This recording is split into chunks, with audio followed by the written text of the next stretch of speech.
தேவனுடைய நாமத்திற்கு மகிமை உண்டாகட்டும். இயேசு கிறிஸ்துடைய பிறப்பினாலே முன்னிட்டு கிறிஸ்தவர்கள் மற்றவங்களுக்கு என்ன சொல்ல வேண்டும் என்ற அடிப்படையில் இன்றைக்கு ஆறாவதாக முதலாம் வருகையிலே வந்த இயேசுவை பறைசாற்றுகிற நாம் இரண்டாம் முறையும் இயேசு வருவார் என்று மற்றவங்களுக்கு சொல்ல வேண்டும். இன்றைக்கு ஆறாவதாக சொல்ல வேண்டிய விஷயம், முதலாவதாக வந்த இயேசுவை பண்டிகையாக கொண்டாடுகிற மக்களுக்கு இரண்டாம் முறையும் இயேசு வருவார் என்று மற்ற மக்களுக்கு நாம் சொல்ல வேண்டும். எபிரேயர் 9ஆம் அதிகாரத்தில் 28ஆம் வசனத்தை நான் வாசிக்கிறேன். கிறிஸ்துவும் அநேகருடைய பாவங்களை சுமந்து தீர்க்கும்படி ஒரே தரம் பலியிடப்பட்டு நமக்காக காத்து கொண்டிருக்கிறவர்களுக்கு இரட்சிப்பை அருளும்படி இரண்டாம் தரம் பாவமில்லாமல் தரிசனமாவார். இதை சொல்லணும், நம்ம மற்றவங்களுக்கு சொல்லணும். இந்த விஷயத்தை கொஞ்சம் உள்வாங்க. கிறிஸ்துவும் அநேகருடைய பாவங்களை சுமந்து தீர்க்கும்படி ஒரே தரம் பலியிடப்பட்டுன்னு இருக்கு இல்லையா? இது முத வருகை தான் கிறிஸ்மஸ் என்று இன்றைக்கி உலகம் கொண்டாடுறாங்க. கிபி வரலாறாக அது வருகை எப்படி வந்தார்னா, அநேகருடைய பாவங்களை போக்கும்படி, தீர்க்கும்படி, சுமக்கும்படி, அந்த பாவங்களை பரிகாரம் செய்யும்படி, முற்றிலும் அந்த பாவங்களை அழிக்கும்படி முதலாம் பிறப்பு இருந்தது. அதுதான் இன்றைக்கி நம்ம ரொம்ப பிரபலமாக இயேசு பிறந்துட்டார்னு ஒவ்வொரு நாளும் மக்களுக்கு அன்னைக்காவது அறிவிக்கிறாங்க. பண்டிகை கொண்டாடுறது, மற்றவங்களுக்கு என்ன வேடி, என்ன சத்தம், இது என்ன ஸ்டார் கட்டுறீங்க, இயேசு பிறந்திருக்கிறார்.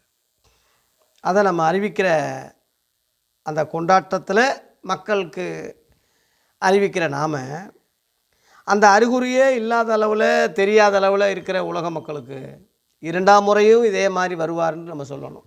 அதான் இங்கே போட்டிருக்கு தமக்காக காத்து கொண்டிருப்பவர்களுக்கு இரட்சிப்பை அருளும்படி இரண்டாம் தரம் பாவமில்லாமல் தரிசனமாவார். தமக்காக, இயேசுவுக்காக காத்திருக்கிற ஒரு கூட்டம், இயேசுவுக்காக வாழுகிற ஒரு கூட்டம், அவருக்காக கஷ்டங்கள் பாடுகளை சகிக்கிற கூட்டம், அவருக்காக பொறுமையாக இருக்கக்கூடிய கூட்டம், அவருடைய இரட்சிப்பை அனுபவிக்கிற கூட்டம், முழுமையாக அவர்களுக்கு பூர்ண இரட்சிப்பை கொடுக்கும்படி இரண்டாம் தரம், இங்கே போட்டு இரண்டாம் தரம் பாவமில்லாமல் தரிசனமாவார். முதல்ல பாவ மாம்சத்தில் வெளிப்பட்டார். அடிமையின் ரூபம் எடுத்து மனுஷரானார்னு பிலிப்பியரில் பவுல் சொல்கிறார் இல்லையா? 2ஆம் அதிகாரத்தில் அடிமையின் ரூபம், பாவ சாயல். ஆனால் இப்போ ரெண்டாம் தரம் வரும்போது அப்படி அல்ல. தரத்தில் எப்படி போனாரோ அப்படியே தான் திரும்ப வருவார்னு அப்போஸ்தலர் 1ஆம் அதிகாரத்தில் 9லேருந்து 11 வரை அங்கே வாசிக்கும்போது தூதர்கள் சொன்னாங்க. எப்படி போனார்? மறுரூப சரீரத்தில் போனார்.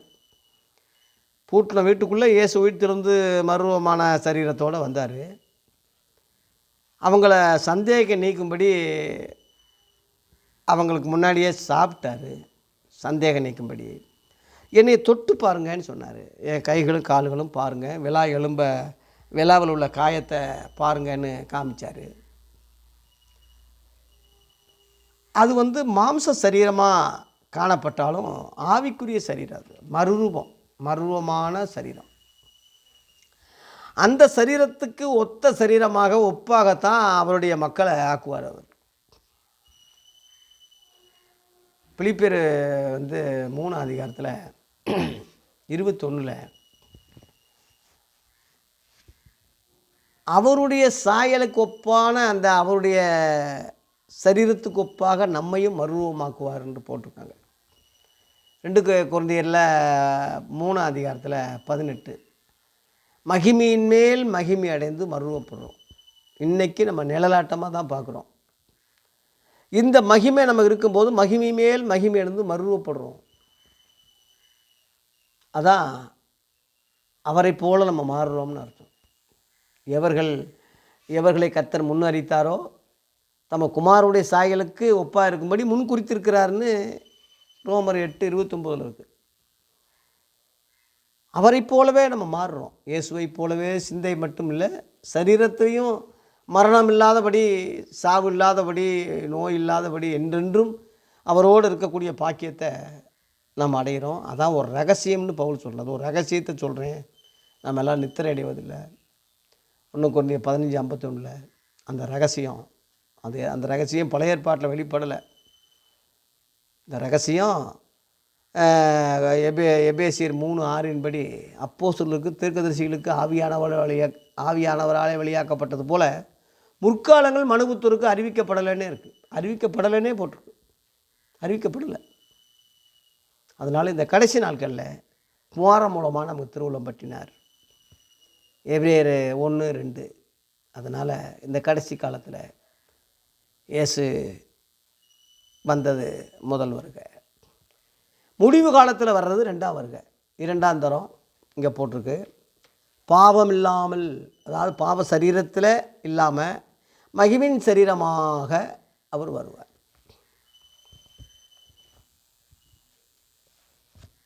யோவான் 14ஆம் அதிகாரத்தில் இயேசு தம்முடைய சீடர்களுக்கு சொல்லும்போது, என் பிதாவின் வீட்டில் அநேக வாசஸ்தலங்கள் உண்டு, அப்படி இல்லாதிருந்தால் நான் உங்களுக்கு சொல்லியிருப்பேன்.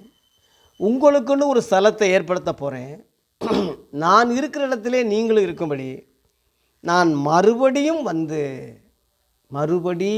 இந்த வார்த்தையை கவனிங்க, நான் மறுபடியும் வந்து உங்களை என்னிடத்தில் சேர்த்துக்கொள்வேன்னு சொல்கிறேன்.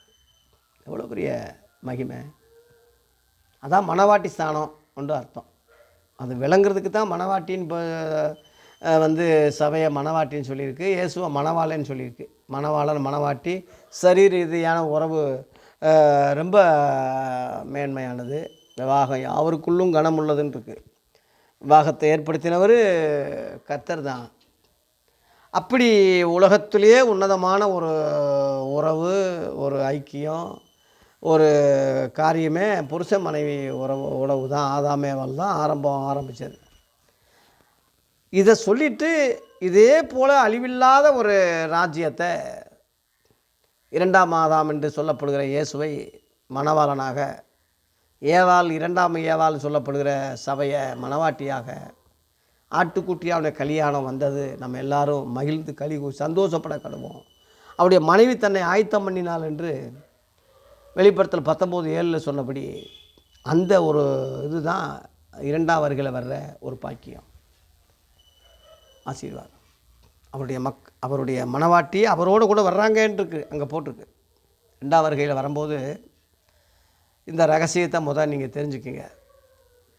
யூதா 15 போட்டிருக்கு. 1000 பரிசுத்தவான்களோடு கூட கர்த்தர் வர்றாருன்னு யூதா சொல்கிறான். சகரியா 14ஆம் அதிகாரத்தில் 4ஆம் வசனம் 5ஆம் வசனம் கீழே பார்த்தீங்கன்னா, தேவரீர் வருவீர், தேவரீரோட எல்லா பரிசுத்தவான்களும் வருவாங்க. அந்த நாட்களில் அவருடைய பாதங்கள் கிழக்கு இருக்கிற ஒலிவ மலை மேல் தங்கும் அப்படின்னு போட்டிருக்கு. அப்போ அந்த எல்லா பரிசுத்தவான்கள் யாருன்னா மறுரூபமாக்கப்பட்டவங்க. ரகசிய வருகைன்னு சொல்கிறோம் இல்லையா, 2ஆம் வருகைக்கு முன்னாடி எடுத்துக்கொள்ளப்பட்டவங்க. 2ஆம் வருகை வேறு, எடுத்துக்கொள்ளப்படுறது வேறு. நீங்கள் அதை புரிஞ்சுக்குங்க. எடுத்துக்கொள்கிறது வந்து 2ஆம் வருகைக்கு முன்னாடி அந்த அந்திக்கிறிஸ்துடைய உபத்திரவ காலத்தில், மகா உபத்திரம் வேறு, உபத்திரம் வேறு. மகா உபத்திரவத்தில் சபையை கர்த்தர் எடுப்பார். மகா உபத்திரவத்தில் யாரும் நிலை நிற்க முடியாது. 666 முத்திரை இல்லாட்டினா அவனை வந்து பட்டயத்தினால் வெட்டப்படுவான், தேச துரோகின்னு எண்ணப்படுவான். இந்த ஏறக்குறைய இந்த காலத்தில் நம்ம வந்துட்டோம். அது 90% அவர் சொன்னது நிறைவேறிச்சு. இன்றைக்கி அந்த எருசலேம் யுத்தம் நடந்துக்கிட்டு இருக்கு. சமாதான தூதுவனாக ஒருத்தன் வருவான், யூதர்களுக்கு ஆலயத்தை ஆதரவாக கட்டி கொடுப்பான். அவனை மேசியாண்டு கிறிஸ்துன்னு ஏற்றுக்குருவாங்க. அவன் தேவனை ஆலயத்தை கட்டி தேவனை போல் அதில் உட்காருவான் இருக்கு, தன்னைத்தான் தேவன் காமிப்பான் இருக்கு. அவன் நாட்கள் முடிவில் அவருடைய இயேசு கிறிஸ்துடைய 2ஆம் வருகையின் பிரச்சனத்தினால் அவனை அழிப்பார்னு அதில் 2 Thessalonians 2ஆம் அதிகாரத்தில் பார்த்தீங்கன்னா 1-9, 10 வரை வரைக்கும் அந்த பாக்கியம் இருக்குது. 2ஆம் வருகையில் பிரசன்னத்தில் அளிப்பார்ன்ருக்கு. இந்த 2ஆம் வருகையில் எடுத்துக்கொண்ட பரிசுத்தவான்களோடு வருவார். அந்த அவன் வெளிப்படுறதுக்கு தடையாக இருக்கிறது சபை. அந்த தடையை நீக்கும் போது அந்த அக்கிரமக்காரன் வெளிப்படுவான்னு சொல்கிறான். அந்த தடையை நீக்கப்படுறதுக்கு பேர் தான் ரகசிய வருகை, எடுத்துக்கொள்ளப்படுறாருன்னு அர்த்தம். சபையை உலகம் முழுவதும் வருகிற சோதனை காலத்தை தப்பும்படி நானும் உன்னை காப்பேன், வெளிப்படுத்தல் 3:10 இருக்குது. உலகம் முழுவதும் வர்ற சோதனை காலம் தான் அந்திகிறிஸ்து காலம். லூக்கா 21:36 இவைகளுக்கெல்லாம் நீங்கள் தப்பி மனசுகுமார் முன்பாக நிற்க பார்த்துருவாங்களா என்னப்படுறதுக்கு எப்பொழுதும் ஜெபம் பண்ணி விழித்திருங்கன்னு சொல்கிறார். அதில் 35 உலகம் முழுவதும் வருகிற அந்த கன்னியை போல் உலகம் முழுவதும் வரும்னு சோதனை காலம், அந்திகிறிஸ்து காலம். இதுக்கெல்லாம் நீங்கள் தப்புறதுக்கு தான் ரகசிய வருகை. அந்த எடுத்துக்கொண்ட ஆள்களை மறுரூபப்படுத்தி எடுத்துக்கிறாரு. கிறிஸ்துக்குள்ள மரித்தவங்க முதலாவது எந்திரிக்கிறாங்க. அன்னைக்கு உயிரோடு இருக்கிற பரிசுத்தவான்கள் அவர்களோடு கூட மறுரூபமாக்கப்பட்டு ஆகாயத்தில் எடுத்துக்கொள்ளப்பட்டு இவ்விதமாக எப்பொழுதும் கர்த்தருடனே கூட இருப்போம் இருக்குது. அதான் ரகசிய வருகை. 1 தெசலோனிக்கேயர் 4 அதிகாரத்துலேயும் 1 கொரிந்தியர் 15 அதிகாரத்துலேயும் அந்த ஒரே காரியத்தை தான் அங்கே போட்டிருக்கு. ஆகவே தேவ பிள்ளைகளே, 2ஆம் வருகையில் பாவமில்லாமல் வருவார், அவரோட எடுத்துக்கொண்ட பரிசுத்தவான்களும் வருவார்கள். இதை இன்றைக்கே நம்ம சொல்ல ஆரம்பிக்கணும். முதல் வருகையை கொண்டாடுகிற நம்புகிற நீங்கள் 2ஆம் வருகையும் இருக்குது, அதுவும் நீங்கள் சொல்லணும். முதல் வருகையில் மேய்ப்பர்கள் சொன்னாங்க, பிரசுத்தம் பண்ணாங்க. 2ஆம் வருகையில் அவருடைய சீடர்களாகிய நாம், கிறிஸ்தவங்களாகிய நாம் மற்றவங்களுக்கு சொல்லணும். உன் குடும்பத்துக்கு சொல்லணும், உன் மனைவி பிள்ளைகளுக்கு சொல்லணும், உன் சொந்த பந்துக்களுக்கு சொல்லணும், உன் வீட்டாருக்கு சொல்லணும், உன் ஜந்துக்களுக்கு சொல்லணும். முதல்ல உனக்கே வருகை பற்றி நம்பிக்கை இருக்க அதனால் கண்டிப்பாக வருகிறேன்னு சொன்னவர் வருவார். இன்னும் கொஞ்சம் காலத்தில் தாமதம் பண்ண மாட்டார். தாமதிக்கிறான்னு சில எண்ணுகிறபடி கிறிஸ்து தமது வாக்குத்தத்தை குறித்து தாமதமாயிராமல் ஒருவரும் கெட்டு போகாமல் நீடிய பொறுமையோடு இருக்கிறார். ஆனாலும் வருவார். கர்த்தருடைய நாள் இரவிலே திருடன் வருகிறதமாக வரும். அதனால் வானமும் பூமி ஒளிந்து போனாலும் வார்த்தைகள் ஒழியாது. அதனால் முதல் வருகையை கொண்டாடும் போதே, நினைக்கும் போதே 2ஆம் வருகை உண்டு. பாவமில்லாமல் தரிசனம் ஆவார். ராஜாதி ராஜாவாக வருவார், நீதிபதியாகி வருவார், உலகத்தை ஜட்ஜ்மெண்ட் பண்ண வர்றார், 1000 ஆண்டு அரசாட்சி செய்ய வர்றார். இந்த புரிதலோடு கூட நீங்கள் வளர்ந்து பெருகி மற்றவங்களுக்கு சொல்ல அன்போடு கேட்டுக்கொள்கிறேன். கர்த்தர் நம்மை நல்ல வழியில், சத்திய வழியில் நடத்துவாராக. நன்றி.